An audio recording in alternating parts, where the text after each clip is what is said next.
Hola amigos, el día de hoy nos acompaña Israel García. Él es pastor en su iglesia Tierra Fértil, pero sobre todo es un adorador. Y el día de hoy vamos a estar platicando precisamente sobre eso, sobre la adoración. Israel, bienvenido. Gracias, Karen, gracias. Qué bueno que estamos aquí. Pues yo quisiera que pudiéramos pasar un tiempo padre, algunas preguntas que tienes. Y pues obviamente no lo sé todo, ¿verdad? Pero que podamos, a través de lo que Dios nos ha puesto en nuestro corazón, pues ser de bendición para toda la gente que nos está escuchando. Creo que es el deseo de Iglesias Creativas, ¿no? Así es. Y bueno, pues vamos a iniciar con algunas preguntas para él. Y la primera pregunta es, ¿durante cuánto tiempo has estado involucrado en la adoración? Bueno, realmente toda mi vida he estado metido en esto. Me acuerdo tengo unas fotografías y unos videos, no, pero fotografías, donde yo agarraba la cuerda de saltar y ese era mi micrófono con la cuerda que era el cable, ¿no? Y Dios pues ahora, después de muchos años, yo considero más de 20 años, Dios nos da el privilegio también de seguir haciéndolo ahora, pues ya en forma pues más directa con la iglesia, ¿no? Pues ya son muchos años, que creo que parte de lo que Dios nos ha dejado ver es que en la enseñanza nunca terminas, ¿no? Y en esto de la oración es tan extenso, tan glorioso que realmente son tesoros que vamos descubriendo y que quisiéramos que todos supieran esto. Bueno, y para que posiblemente los que están iniciando también, ¿verdad? Con la música, la adoración, nos gustaría saber con qué cosas luchaste tú en tus inicios. Bueno, eso es una buena pregunta porque hoy en día hay muchos jóvenes, muchos grupos, muchas, por así decirlo, agrupaciones o bandas, como quieras llamarles, que están en la búsqueda de decir, yo quiero hacer, quiero lograr, quiero llegar. La realidad es que siempre nosotros batallamos y yo creo que fue parte de lo que todo inicio, ¿verdad? Uno sueña, uno planea, uno tiene grandes metas, pero aquí lo importante creo que es cuando nosotros podemos depositar nuestra voluntad en Cristo, nuestra voluntad de Dios, porque todos en algún momento deseamos y decimos, bueno, pues yo quiero ser como tal persona, como tal cantante, ¿no? Yo creo que yo batallé en eso de decir, comparar, ¿no? Al inicio, pero gracias a Dios entendí que cada uno de los que Dios nos ha dado esta habilidad, este don, Dios tiene un propósito específico y diferente para cada persona. A unos los va a llevar al norte, a otros al sur, a otros los va a dejar en el centro, qué sé yo, ¿no? Y entonces cuando tú entiendes eso, descansas, porque entonces dejas de luchar, dejas de decir, voy a hacerlo en mis fuerzas, voy a hacerlo en mis capacidades, y entonces dependes de Dios. En el caso mío, muy particular, todo el tiempo he estado metido en la iglesia, y eso ha sido una ayuda porque estando en la iglesia, casi estuve sirviendo 15 años en la iglesia donde nosotros pertenecemos y fue eso, ¿no? Arraigarme al corazón de la iglesia, no tanto al deseo mío de la música, sino más bien con la música poder ser una bendición a la iglesia. Y ahora que estamos pastoreando, ya llevamos un poquito más de 6 años pastoreando y es lo mismo, ¿no? O sea, podemos ver que la música realmente en la iglesia es una parte fundamental y que entonces lo que Dios quiere hacer con cada uno, pues está en sus manos, ¿no? Y, por ejemplo, tocando un poquito este tema, ¿no? Que dices que siempre has estado en la iglesia. ¿Cómo se puede llegar a equilibrar esta parte técnica de la música con la parte espiritual? Eso es bueno. Realmente nosotros, hablando de la parte técnica, siempre debemos de hacerlo bien y con excelencia, ¿no? Pero también nosotros tenemos que saber que en un punto, a lo mejor ya fuera de pensar que si está excelente, que si lo vamos a hacer bien, nosotros hacemos música, pero pensando en algo espiritual, que es diferente, ¿no? Pensando en crear un ambiente diferente en cada reunión, en cada participación, porque eso es lo que hacemos. Recordemos que el motivo por el cual los sacerdotes eran apartados, los sacerdotes eran consagrados, era porque estaban tocando cosas santas, era porque ellos estaban de alguna otra manera en un ambiente de divinidad que no podían contaminarse. Y es lo mismo nosotros, o sea, como músicos, sí tenemos que entender la parte técnica, pero también tenemos que entender que si lo ponemos en una balanza y si alguien pudiera decirte qué es más importante, porque podrían haber preguntas, a ver, ¿qué es más importante? ¿Que lo hagas con excelencia o que lo hagas con el propósito espiritual por el cual se hace adoración? Yo creo que ambos son importantes, pero tenemos que darles el equilibrio correcto, ¿no? Ni tampoco decir, bueno, pues ahí vamos a hacerlo porque pues, es para Dios, ¿no? Ahora, que también es importante que le hagamos entender a la gente eso. Te platico esto. Alguien llega a la iglesia y le dice, pastor, ¿no? No me gustó la alabanza de hoy, ¿no? Y dice, pues sí, pues no fue para ti, fue para Dios. Y eso es importante que también la gente pueda entender que lo que hacemos es para Dios y que muchas veces pues no les va a gustar, no va a estar así a su nivel musical, por así decirlo, pero lo hacemos para Dios. Pero sí tiene que haber un equilibrio. Ahora, por eso, ¿qué recomiendo? ¿Qué debemos de hacer? Yo veo muchos chicos, ¿no? Adolescentes en la alabanza. Yo creo que es importante instruirlos de una manera correcta, ¿no?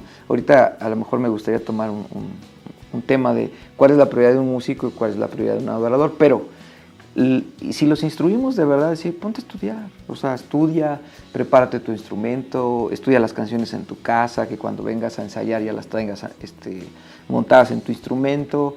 Vamos, que las dos áreas puedan ser importantes en nuestro corazón, ¿no? Y que el día que lo hagamos mal nos sintamos con esa carga en nuestro corazón y si no vuelve a pasar, ¿no? Me voy a poner a estudiar, me voy a poner y digo, a todos nos pasa, en el caso de los que cantamos las letras, se nos van, se nos olvidan, pero hay que esforzarse, ¿no? Y bueno, entonces, por ejemplo, aquí, con respecto del área espiritual, ¿cuál debería ser la fuente de inspiración?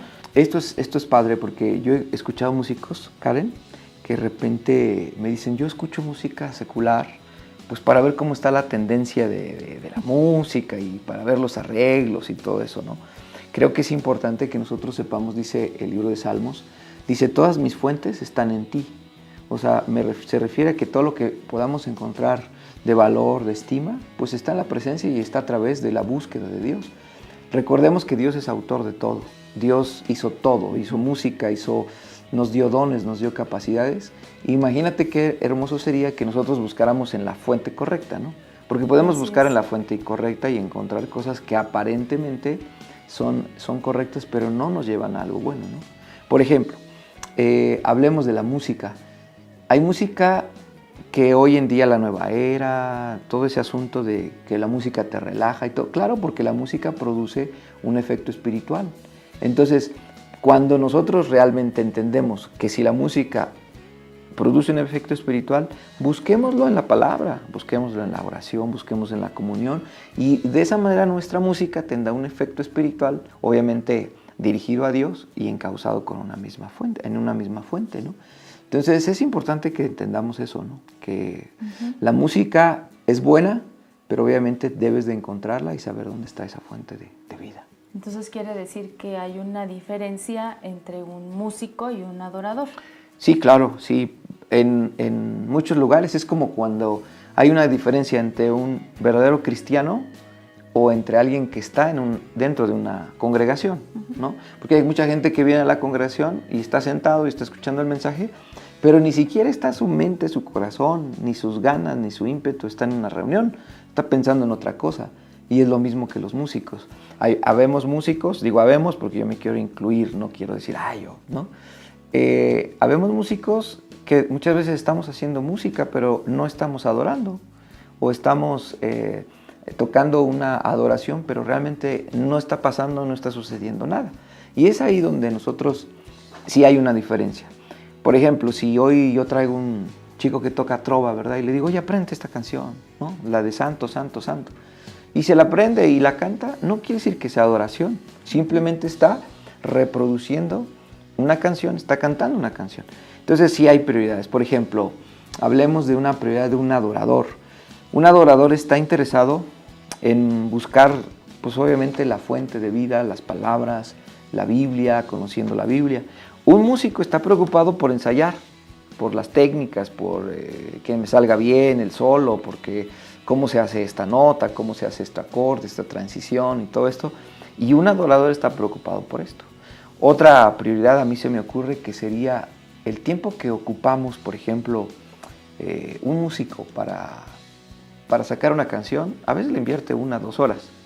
Y a veces esa 1 hora o 2 horas nosotros no la invertimos en oración. O sea, difícilmente, no, pues es que ya estudié, ¿no? Ya la aprendí. Y una prioridad de un adorador es precisamente pasar ese tiempo en conocer el corazón de papá y la intimidad y la comunión con él. Esa sería otra de las prioridades, ¿no? Y por ende, pasar ese tiempo con Dios, Dios te va a preparar y capacitar, dar las habilidades que necesitas para que técnicamente también logres hacerlo con excelencia. Ahora, quiero decirte algo. No sé qué sucede, pero aún los músicos que no conocen de Cristo o que conocen a oídas, mucha gente, esto te lo digo no de una, mucha gente me dice, oye, ustedes los cristianos tienen una habilidad y un rollo para tocar la música bien tremendo, que ellos no ven en otros. Y entonces ahí yo entendí pues que ese don lo da Dios, lo da nuestro Creador, nos lo pone en nuestras manos con el objetivo de adorarle, ¿no? El otro día estaba yo con un músico y decía, es que ustedes tienen algo, y digo, pero ese algo es el Espíritu Santo, ese algo es la gracia de Dios, ¿no? A diferencia de alguien que no tiene eso, ¿no? Y creo que si es por capacidad, pues es de Dios, Dios no la da. Me acuerdo que tengo un amigo, él se compró su saxofón y él, la verdad es que desde el principio le gustaba orar y le gustaba meterse mucho con Dios y se compró su saxofón y un día me dice, oye, ayúdame a aprender. Le digo, pues yo no sé nada de saxofón. Dice, bueno, tú veme diciendo las notitas del piano. Y me acuerdo que por algunos meses, todos los domingos en la tarde, llegaba a la casa, domingos en la tarde, y me sentaba yo al piano y le tocaba yo al piano y decía, ¿no? Do, ¿no? Por así decirlo. Y él hasta que la encontraba decía, ese era do. Y empezamos así. Él no sabía lo que tocaba y de repente tú lo oías tocar y dices, ¿quién te enseñó, no? Pero era, ¿por qué? Porque él estaba buscando la fuente, pues, real y verdadera de quién da ese don, ¿no? Y ahora lo escuchas y de verdad, antes le decía a la gente, ¿y en qué tono estás? ¿Y qué escala haces? No sé, simplemente porque es un regalo de Dios, ¿no? Otra de las preguntas que tenemos para ti, tú que estás involucrado en el ámbito musical, es ¿qué problemáticas se enfrentan los músicos de hoy en día, los que van iniciando? Yo creo que aquí yo me incluyo. Ahorita estamos muy interesados en poder enseñarle a los chicos, porque a veces nosotros les hemos enseñado pues, a cantar, a tocar, a sacar las canciones que están de moda, las canciones que están ministrando a la iglesia, porque debo de reconocer que sí hay canciones que están de moda y hay canciones que están realmente ministrando a la iglesia y siendo una bendición, ¿no? Pero también tenemos que enseñarle las bases, ¿no? Las bases, desde las bases bíblicas, por qué lo hacemos, con qué finalidad lo hacemos, con qué corazón lo debemos de hacer. Hablando, por ejemplo, de 3 problemáticas que me gustaría mucho que en un futuro pudiéramos enseñar, y creo que es básico. Hablando, por ejemplo, de la santidad, ¿no? Porque ese es un problema dentro de las congregaciones. Porque si nosotros vamos al original, el efecto original que producían los levitas, los cantores en aquel tiempo, pues ellos tenían ciertos mandamientos así muy rígidos hablando de santidad, ¿no?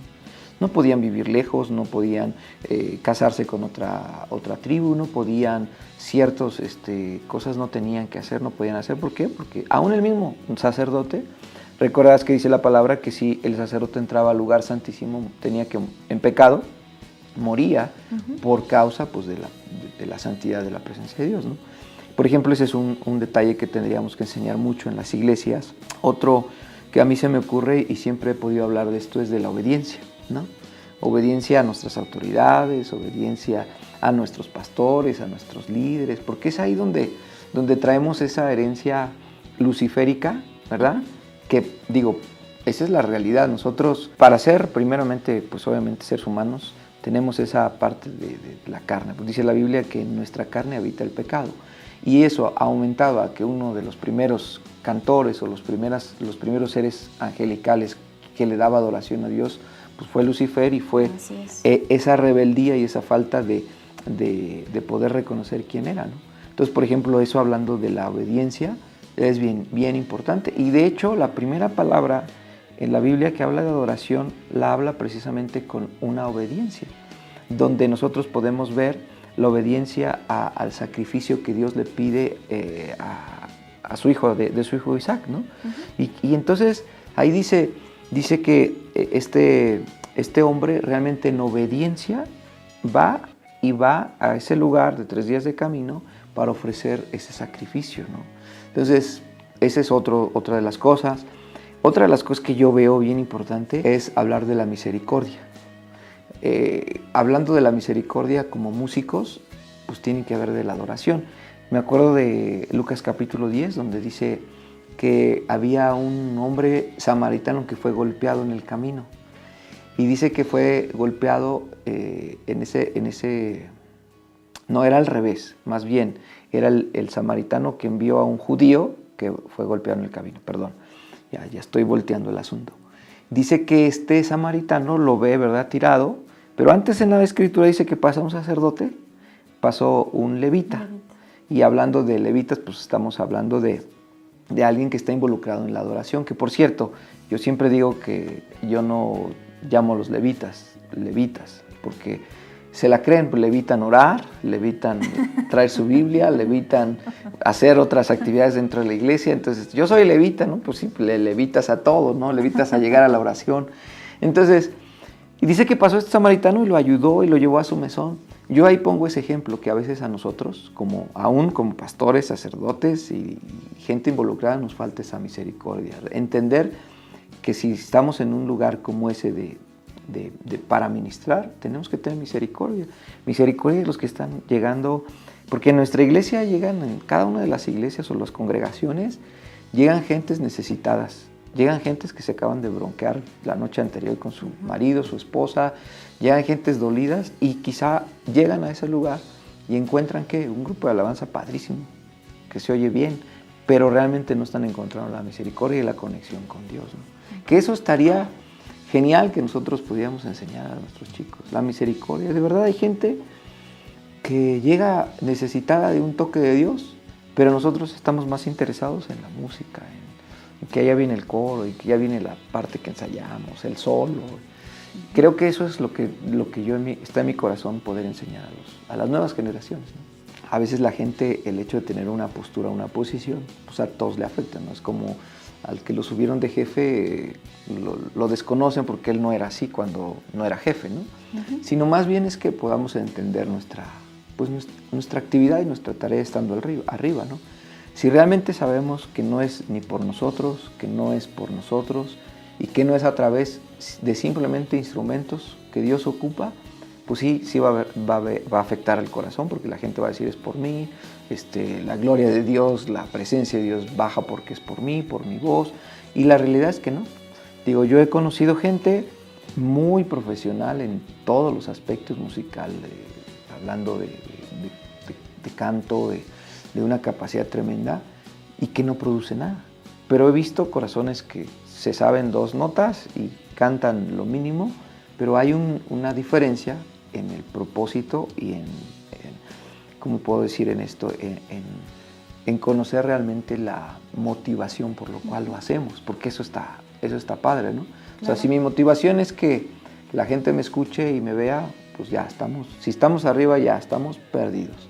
Si la gente realmente sabe que tu corazón está hecho para ministrar, aunque no lo hagas bien, aunque no tengas esa capacidad que otros tienen, pues Dios se va a mover, porque realmente nosotros somos el mero instrumento, ¿no?